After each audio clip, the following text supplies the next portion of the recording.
Hello friends, இது நான் உங்கள் செய்யாது. இந்த வீடியோவில் நம்ம எதை பற்றி பார்க்க போகிறோம் அப்படின்னா, குரூப் 2 ப்ரிலிம்ஸ்க்கு இப்போ இருக்கிற இந்த ஷார்ட் டேர்மில் எப்படி குயிக்காக போர்ஷனை கம்ப்ளீட் பண்ணுறது, ரிவிஷன் பண்ணுறது, எதுக்கு இம்பார்ட்டன்ஸ் கொடுத்து ரிவிஷன் பண்ணுறது அப்படிங்கிறதுக்காக தான் இந்த வீடியோ மேக் பண்ணுறேன். கீழே டிஸ்கிரிப்ஷனில் இந்த லிங்க்கு கொடுக்குறேன், இந்த பிடிஎஃப்கான லிங்க்கு. மொத்தம் 8 லெவலுக்கான ரிவிஷன் வந்து நான் கொடுத்துருப்பேன். ஸோ லெவல் 1 அப்படின்னு சொல்லிட்டு இதில் பொது Tamil, general English, aptitude, GS. Level 2ல் என்ன படிக்கணும், லெவல் 3ல் என்ன படிக்கணும் அப்படின்னு சொல்லி 8 லெவலில் இருக்கும். எதுக்கு இந்த 8 லெவல்னால், இந்த ஆர்டரில் நீங்கள் படிச்சிங்க அப்படின்னா குயிக்காகவும் படிச்சிட முடியும். அதே நேரத்தில் வந்து லெவல் ஒன்று டார்கெட் வச்சு படிக்கும்போது உங்களுக்கு ஸ்பீடாகவும் முடிக்க முடியும். ஸோ இந்த லெவல் 1 வந்து நீங்கள் முடிக்கிறதுக்கு வந்து ஒவ்வொருத்தருக்கும் ஒவ்வொரு டைம் ஆகும். உங்களுக்கு என்ன டார்கெட் அப்படின்னா, இதை முடிக்கிறது தான் உங்கள் டார்கெட்டு. ஸோ சிலர் வந்து இதை ஒரு நாளில் முடிக்கலாம் இந்த லெவலை, சிலருக்கு வந்து இது 2 நாள் ஆகலாம், சிலருக்கு 3 நாள் ஆகலாம். ஆனால் மேக்ஸிமம் ஒரு நாள் இல்லை 2 நாளில் முடிக்க ட்ரை பண்ணுங்கள்.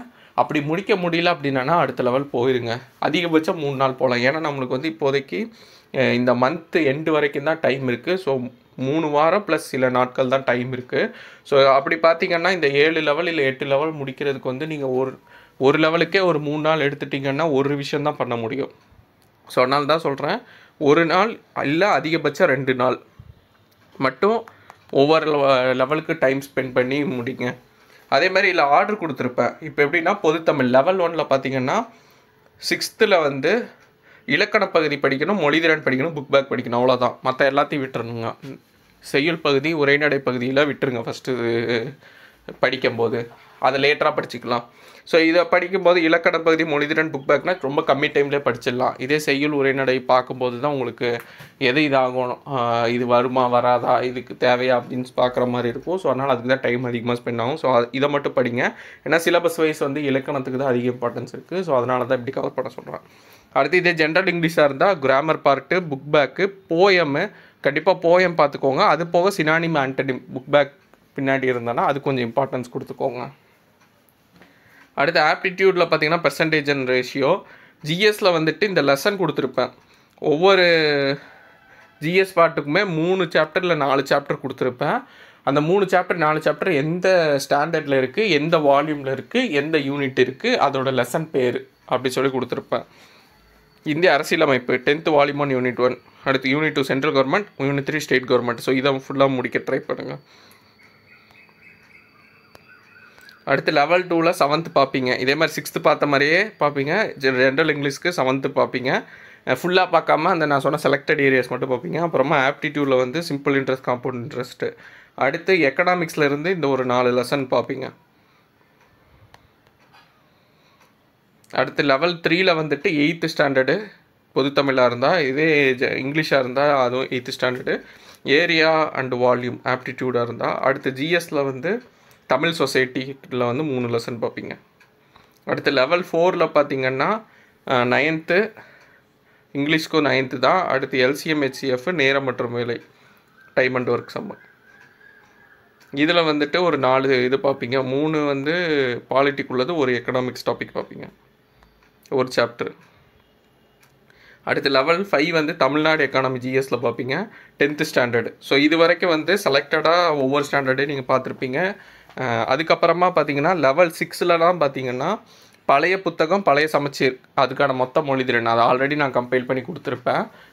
அது நீங்கள் சேனல்லே இருக்கும், நீங்கள் அது பார்த்துக்கலாம். இல்லாட்டினாலும் கீழே டிஸ்கிரிப்ஷனில் நான் கொடுக்குறேன். ஸோ அதுக்கு நீங்கள் கோத்ரூ பண்ணிங்கனாலே நீங்கள் கம்ப்ளீட் பண்ணிடலாம். மொத்தமாகவே கம்பைல் பண்ணி கொடுத்துருப்பேன். 6th 10th வரைக்கும், 6th 12th வரைக்கும் மொழிதிறன் பயிற்சி மட்டும் எடுத்து கொடுத்துருப்பேன். அதை நீங்கள் அந்த பிடிஎஃப் இருக்கும், அதை பார்த்து கவர் பண்ணிக்கோங்க. அதை முடிச்சுட்டு 6th to 10th புது சமச்சீர் இருக்கக்கூடிய நூல்வெளியும் உரைநடை பகுதி, மீதமுள்ள பகுதியை நீங்கள் பார்க்கணும். ஸோ இது பார்த்தீங்கன்னா உங்களுக்கு லெவல் 6 இது முடிஞ்சிடும். இதே ஜென்ரல் இங்கிலீஷ் பார்த்திங்கன்னா 6th to 10th வரைக்கும் லெசனில் இருக்கக்கூடியது, அவங்க ஆத்தர்ஸு. அதுக்கப்புறமா அதை பார்க்கும்போதே ஆல்ரெடி நீங்கள் கவர் பண்ணியிருக்க கிராமர் பார்ட்டு, போயமு, இது புக் பேக்கு, இதையும் நீங்கள் ஒரு தாட்டி ரிவிஷன் பண்ணிடணும் இந்த டைமு. அடுத்த ஆப்டிடியூடுக்கு பார்த்திங்கன்னா ரீசனிங் பார்ட்டு. ஜிஎஸ் வந்து இந்த ஒரு 4 லெசன். லெவல் 7 பார்த்திங்கன்னா 11th 12th. இந்த லெவல் 7லாம் உங்களால் வர முடிஞ்சதுன்னா வாங்க, இல்லாட்டி அந்த லெவல் 5ல் இருக்கிற அளவுக்கே முடிஞ்ச லெவல் ரிவிஷன் பண்ணிக்கோங்க. ஏன்னா அது நீங்கள் படிக்க முடியாமல் நீங்கள் அதை ஸ்கிப் பண்ணுறீங்கன்னா மற்றது படித்து உங்களால் இது பண்ண முடியாது. ஸோ அதனால தான் நான் வந்து லெவல் பை லெவலாக கொடுத்துருக்கேன். 11th 12th இதெல்லாம் எக்ஸ்ட்ரா தான். ஸோ இதை நீங்கள் கவர் பண்ணிட்டு போனீங்கன்னா நீ வேல்யூ எடிஷனாக இருக்கும். மிஸ் பண்ணுறீங்கனாலும் லெவல் 6 வந்து பெருசாக இஷ்யூ இருக்காது. ஆனால் ஜிஎஸ் கொஞ்சம் பார்த்துக்கணும். 6 7. அடுத்து பார்த்திங்கன்னா லெவல் 8 வந்து நடப்பு நிகழ்வுகள், ஜாகிரஃபியும் சயின்ஸில் சில டாபிக்ஸ் மட்டும் பார்க்குற மாதிரி இருக்கும். Current affair, geography, science. So அவ்வளோதான். இதுதான் மொத்தமாக. இதை நீங்கள் ஒன்று பிரிண்ட் அவுட் எடுத்துக்கோங்க. பிரிண்ட் அவுட் எடுத்துகிட்டு ஒவ்வொரு லெவல் முடிக்க நீங்கள் டிக் பண்ணிகிட்டே வாங்க. அப்படி பண்ணிங்கன்னா உங்களுக்கு வந்து ஒரு ஐடியா கிடைக்கும். சார் இதெல்லாம் ஆல்ரெடி எனக்கு தெரியும், இது என்ன சார் இது எனக்கு தெரியாதெல்லாம் நீங்கள் ஒன்றும் சொல்லலையே அப்படின்னா, இதில் எங்கே ஸ்ட்ராட்டஜி இருக்குன்னா, நம்மளுக்கு எல்லா விஷயமும் ஆக்சுவலாக தெரியும். பட் வந்து நம்ம பிரெயினுக்கு வந்து நீங்கள் இதுதான் படிக்கணும் அப்படின்னு நீங்கள் சொல்லலை அப்படின்னா அது திணறிக்கிட்டே இருக்கும். எது படிக்கலாம் எது படிக்க வேணான்னு ஒரு நாள் ஃபுல்லாக நீங்கள் உங்களுக்கு ஒரு நாளைக்கு 3 மணி நேரம் டைம் கிடச்சாலுமே நீங்கள் எஃபெக்டிவாக படிக்க மாட்டீங்க. அதிகமாக எதுக்கு கான்சன்ட்ரேட் பண்ணுவீங்கன்னா, புதுசாக எதாவது படிக்கணும், தெரியாததாக படிக்கணும், எங்கேருந்து கேட்பாங்களோ அதை நம்ம பார்க்கணும், புதுசாக எங்கே கேட்டால் என்ன அப்படின்னு அதை நோக்கியே போவீங்க. பேசிக்கை விட்டுருவீங்க. இங்கே கிளியர் பண்ணுற எல்லா கேண்டிடேட்ஸுமே இப்போ வரக்கூடிய எக்ஸாம் எவ்வளோ டஃப்பாக இருந்தாலும் சரி கிளியர் பண்ணுறாங்கன்னா, நான் சொன்ன இந்த 7 லெவலில் மினிமம் ஒரு 6 லெவலாவது ரொம்ப ஸ்ட்ராங்காக இருப்பாங்க, ரிவிஷன் அதிகமாக பண்ணியிருப்பாங்க. அது போக தான் மற்றது எல்லாமே. இது போக உங்களுக்கு என்னென்ன பார்க்க முடியுமோ பார்த்துக்கோங்க. பட் இது வந்து ரொம்ப ரொம்ப ரொம்ப பேசிக்ஸ். இதை நீங்கள் உங்களால் ஸ்கிப்பே பண்ண முடியாது. ஸ்கிப் பண்ணிங்கன்னா உங்களுக்கு பெருசாக அஃபெக்ட் ஆகும். ஸோ அதனால் பேஸை நல்லா ஸ்ட்ராங் வச்சுக்கோங்க. அப்படி வச்சிட்டிங்கனாலே உங்களுக்கு கிளியரிங் பர்சன்டேஜ் ரேட் வந்து ரொம்ப அதிகமாக இருக்கும். இதை மல்டிப்ளை டைம்ஸ் ரிவிஷன் பண்ணுங்கள். உங்களால் வந்து ஃபஸ்ட்டு இந்த லெவல் முடிக்க 10 days எடுத்துக்கிட்டிங்கன்னா, அடுத்ததாட்டி இதே குயிக்காக முடிக்கிறதுக்கு வந்து ஒரு 5 days எடுத்துக்கோங்க. அதுக்கு அடுத்ததாட்டி இல்லை 5 days 7 days எடுத்துக்கிறீங்க அப்படின்னா அடுத்து ஒரு 5 days அப்படின்னா உங்களால் ஒரு 3 ரிவிஷன் பண்ண முடியும் எக்ஸாமுக்குள்ளே. ஸோ இதுதான் கான்செப்ட்டு. ஸோ எதை படிக்கணும் அப்படிங்கிறது இதில் கொடுத்துருக்கேன். உங்களுக்கு ஒவ்வொரு டார்கெட்டாக நீங்கள் பார்த்துட்டு இதை முடிப்போம் அப்படின்னு சொல்லி புஷ் பண்ணிகிட்டே வாங்க. அப்படி பண்ணிங்கன்னா உங்களால் எஃபெக்டிவாக பண்ண முடியும். இதை சைமல்டேனியஸாக பண்ணிவிட்டு ப்ரீவியஸ் இயர் கொஷின் பார்க்குறது, அப்புறமா ஃபுல் டெஸ்ட் அட்டன் பண்ணுறது. இப்போ இருந்து நீங்கள் கரெக்டாக வந்து ஒரு minimum 2 to 3 full test attend பண்ணுறது வந்து அட்வைசபிள் உங்களுக்கு டைம் மேனேஜ்மெண்ட் பண்ணுறதுக்காக. ஸோ அதை மட்டும் பார்த்து பிளான் பண்ணிக்கோங்க.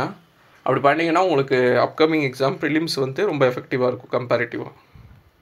ஸோ இந்த வீடியோ யூஸ்ஃபுல்லாக இருக்கும். நம்ம அப்கமிங் டேஸில் பார்க்கலாம். தேங்க்யூ.